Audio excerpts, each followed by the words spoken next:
Welcome, whoever you are, to Meg's Magical Mansion, a virtual guest house for spiritual wayfarers, a place where the ordinary becomes magical, where wisdom is yours for the asking, and where your higher nature is just a wish away.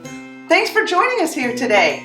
I'm being joined by my very scrumptious parlor maid, Miss Parfait. Charmed. And of course, we've got Alice Poopers with us. What have you got there, Parfait? Oh, I brought you some hot cocoa and some treats to go with it. Aw, how festive for the holidays, because of course today we're talking all about Yule. Yes, the winter solstice is right upon us, and today we're going to be telling you a little bit more about the holiday of Yule on the pagan wheel of the year. I can't wait. Do you remember what we did last year for Yule?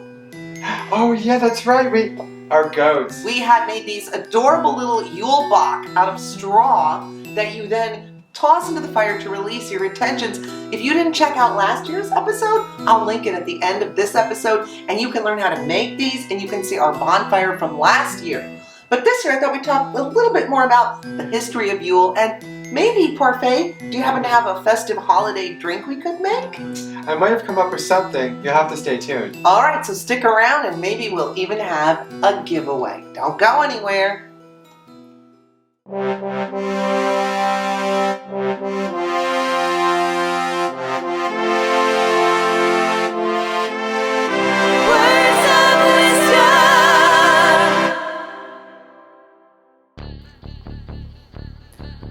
Yule by Parfait. Yule is here, that special time of year, when days are short and nights are cold, when God's spirits and ancestors roam from other worlds, so ancient and bold. Celebrations abound, families shelter around, hearts grow amber, stockings hung in place, filled with treats, porridge and cookies await, wreaths placed upon doors, evergreen scented air, welcoming gods.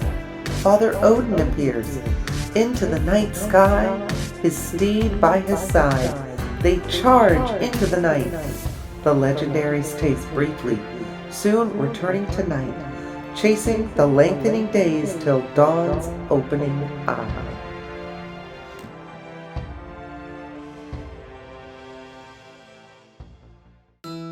That was such a nice poem. Did you enjoy that poem, Alice Poopers? That Parfait, she's such the poetess.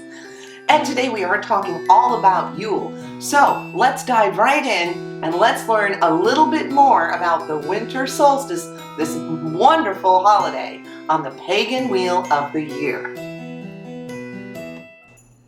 It's time to celebrate Yule, starting this year on December 21st. And Yule is the winter solstice, a celebration of the shortest day and the longest night of the year. Many people this time of year are celebrating Christmas, but did you know that a lot of the traditions that are celebrated at Christmas go back to predate before Christianity and actually were Yuletide celebrations. That's one of the reasons the word Yule is still used almost interchangeably nowadays with Christmas. But it actually is not Christmas, and it's a different celebration. This is a time for the rebirth of light. From now on, each day will be getting longer and the nights will be getting shorter. We are at the turning point of the year. Some pagans believe that it is the time when the Holly King and the Oak King once again shift their balance from the dark and cold to the light and the sun. But many of the seasonal celebrations predate Christianity, including the use of evergreens. And mistletoe in particular was used for health, protection, and fertility. Holly and ivy were used to represent masculine and feminine energies. And of course, pines and all kinds of evergreens in general represent life going on even in the darkest, deepest, coldest winter. These traditions have all come from ancient Germanic and Norse traditions, Northern European in general, and include some of the things we do nowadays, like having feasts and parties and maybe people drinking a little bit too much. However, back in the day, they did other things too, such as sacrificing livestock, which kind of made sense. With the long dark winter ahead, sometimes you just couldn't feed your livestock all winter, and it was better to go ahead and butcher them and have meat for the feast.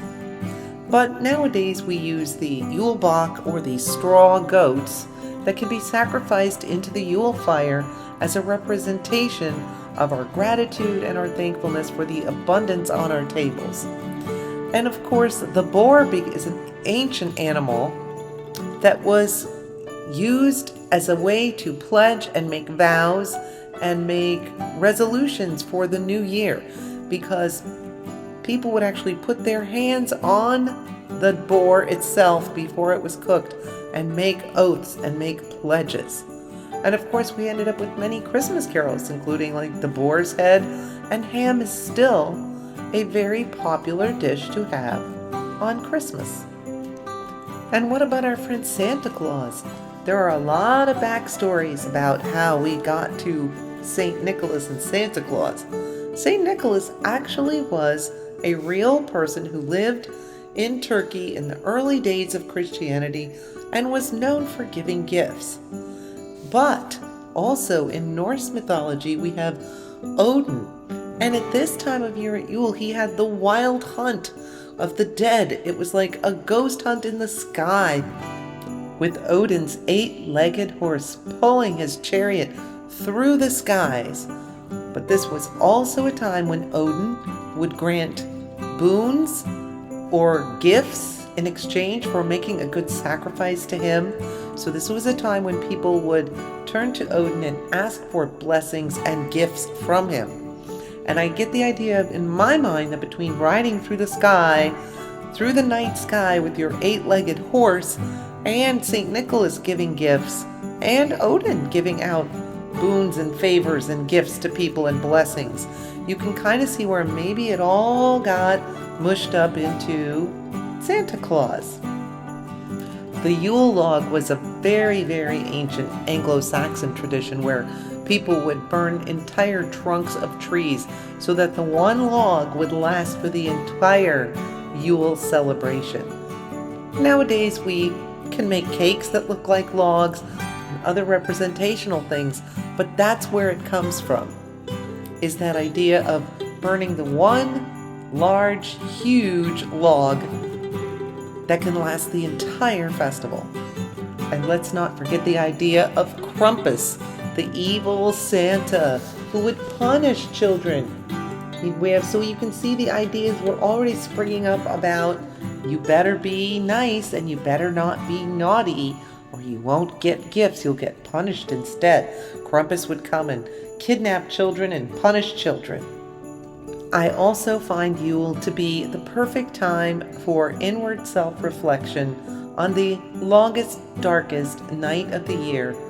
This is the perfect time to look deep, do shadow work, rid yourself of unwanted energies, unnecessary thought patterns, and release yourself of things that no longer serve you.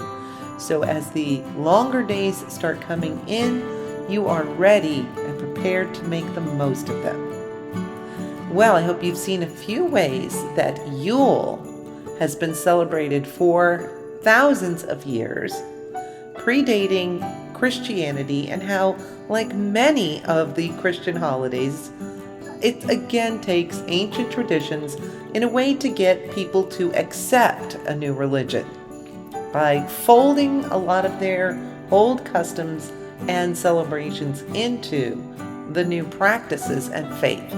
So happy Yuletide or Merry Christmas, whatever you are celebrating. I hope you have a wonderful and festive time this December. Well, that was some very interesting information about Yule. I hope you learned something, and maybe you know something I don't know. Feel free to drop it in the comments, any thoughts you have on Yule. Wonder if that'll have anything to do with our giveaway. Stick around. But right now, I think it's time to check in with Parfait for a delicious holiday beverage. Parfait?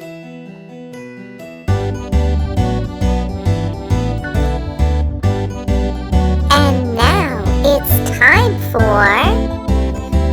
the tea with Parfait. Hi everybody, this is Parfait. Thank you for joining me again for a fabulous drink recipe. Today I'm going to teach you how to make horchata. Horchata is a traditional Mexican drink that's usually served around the holidays. Now, how you start off making this drink is you take about 1 cup of rice. Now we're going to double the recipe today, so we did 2 cups of rice. You're going to soak that overnight with 2 cinnamon sticks and some almonds. In this case, usually 1.5 cups. Again, we doubled it, so we did 1 cup. Now we let that soak overnight, and you can see that here. Now normally you use water. However, we decided we were going to use almond milk just to see how that was going to taste and maybe give it more of a nutty flavor. You know, everybody loves a little bit of a nutty flavor, right? So what we're going to do first is we're going to go ahead and we're going to have to strain our mixture. So again, we strain this right out of the container. You can let it soak overnight. We let this soak for about 5 hours.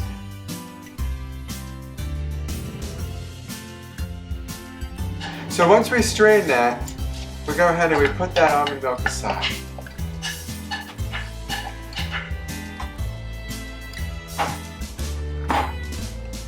So this is going to go right into the blender. Whoops. Woo. So that's going to go right into the blender here. Now normally you would take out the cinnamon sticks before you put it in the blender. I forgot to. So you're going to want to go ahead and do that right about now. You know, the holidays are all about fun and screwing things up. There we go. Get that all in there. Voila. Woo. Okay, once we have our rice mixture in our blender, then we're going to go ahead and we're going to blend that with our evaporated milk. Now, again, you're going to put 12 ounces of evaporated milk in. We're going to double this recipe. So already here we have 1 can, and then we're going to add another. And we're going to go ahead and blend this up. We're going to want to make sure it's blended really well. Oh, there we go. I think we're all blended now. Sorry that took so long. Woo. Okay, let's go ahead and check. Oh yeah, that's looking like a much better consistency. I think that's exactly what we want it to be. Perfect. So once we went ahead and did that, now we're going to have to add this into our pitcher. So what we're going to do is we're going to take our mixture, and this is where the fun starts. Now, you can make your mixture either with horchata, you can make it either regular without alcohol or add alcohol. Of course, we're going to add some alcohol in just a minute. Okay, so now we're going to strain it into our pitcher. Now here, we're only going to take half of our mixture. So that's about all we're going to be able to fit into the pitcher here.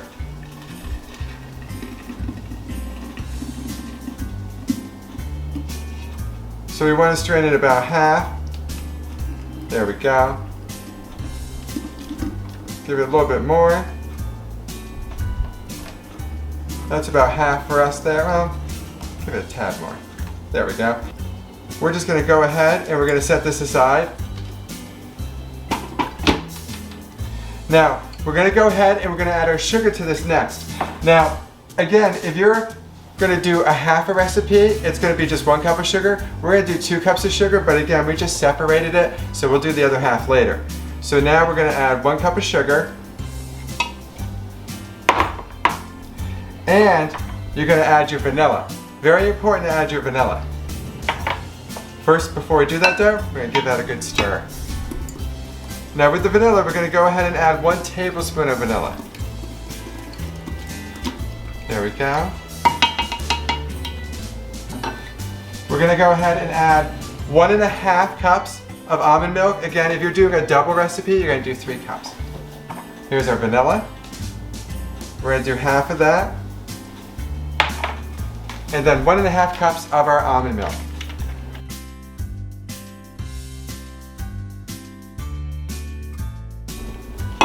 There we go. So we're going to go ahead and give this another stir. There we go.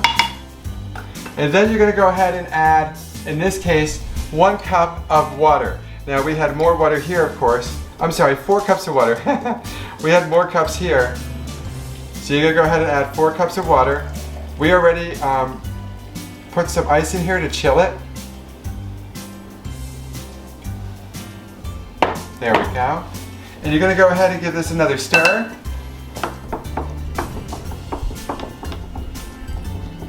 Just like that. So festive. And you're going to love the taste. Now this is where, if you want to, you can go ahead and add some alcohol. We chose to do a spiced rum because, well, you know, the holidays are better with alcohol.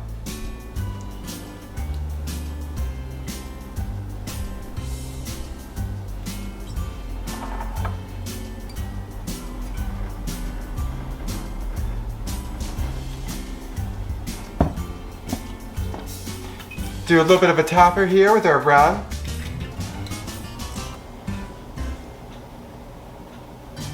And since it's Meg and I, we'll give a little bit more. There we go. Now I'm very anxious to see what she's going to think of our fabulous drinks this year. Now remember, this is horchata, a very fun and festive drink Did that somebody say horchata? Yes! Oh, it's so funny. Whenever I make a drink, she appears out of nowhere. Poof, Very here I interesting, am. right? Oh, well, here you go, my Thanks, dear. Parfait. You're very I welcome. can't wait to try your latest concoction. Oh, I can't wait. Cheers, darling. Cheers. And happy Yule to everybody. Happy Yule to you. Mmm. This is like eggnog, but it's better. Yeah. And the best Wow. part about this is we used almond milk. You can use regular milk, of course, and I know you're going to put the recipe in, but it is delish. You got to try it. Horchata, check it out. Make some of this for your holiday festivities. Mm-hmm. Excellent. Cheers. Thank you, darling. You're very welcome.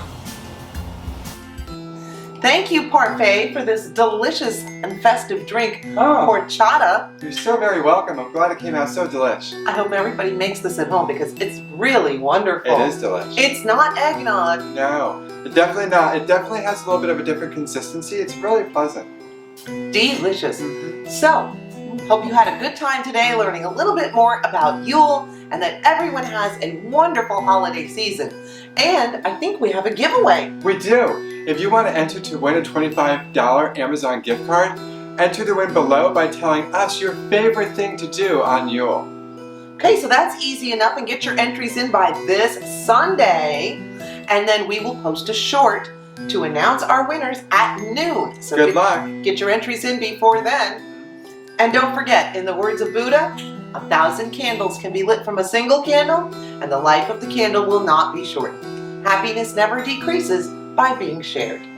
So thank you for sharing your time and attention with us here today at the Magical Mansion. Hey, you had fun? Maybe give us a like or a share. You could subscribe. And don't forget to ring the bell. We'll let you know when we have new episodes up. And check us out on the old Instagram. And until next week, when we'll be resuming our 5-part series on reality transurfing. Everyone have a great Yule. We'll see you then. Toodles.